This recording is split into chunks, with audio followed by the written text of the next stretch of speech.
As president, Donald Trump was absolutely correct to inform Iran that if it retaliates for the killing of the mass murderer Qasem Suleimani, that there would be a severe response from the United States. But the president was dead wrong in threatening to hit Iranian cultural sites if Iran is stupid enough to attack us. Hundreds of Iranian protesters. He was already attacking our embassy, and preparing for additional hits in other locations. Iran has been nothing but problems for many years. Let this serve as a warning that if Iran strikes any Americans, or American assets, we have Donald J.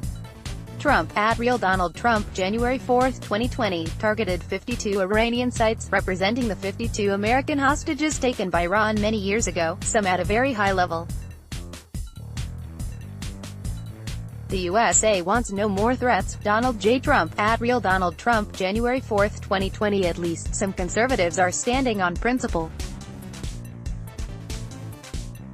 Someone better let the president know he's threatening war crimes. 52 sites for purely symbolic reasons would be a war crime. Striking cultural sites without military necessity would be a war crime. Striking in revenge is a war crime. Targeting civilians is a war crime. Tom Nichols, @Radio Free Tom. January 4, 2020. Trump may be too ignorant to know it, but his blustering threats have placed him outside of international norms of behavior and made it very difficult for our friends around the world to support us. Why is this important? The mouth breathers among us might ask.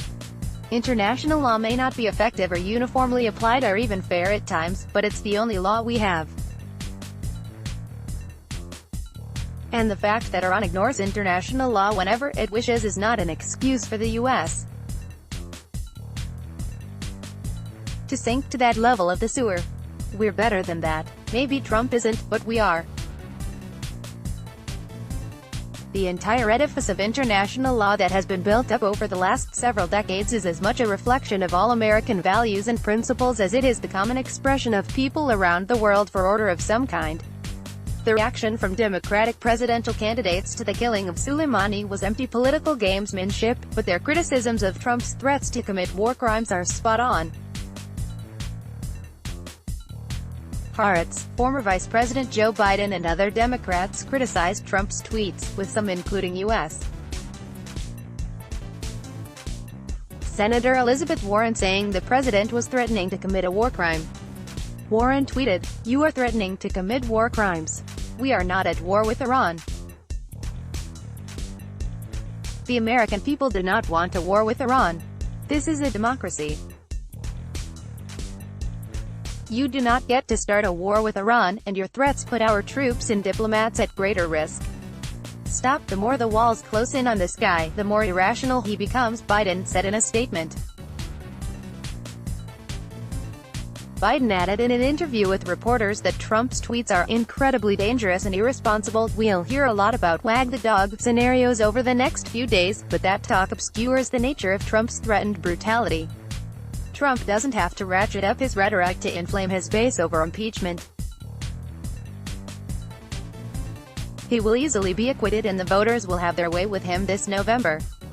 Trump's infantile view that talking tough denotes toughness means he has failed to heed the lessons of some of his more illustrious predecessors, including Theodore Roosevelt, whose "walk softly and carry a big stick" served him in the United States well while he was president.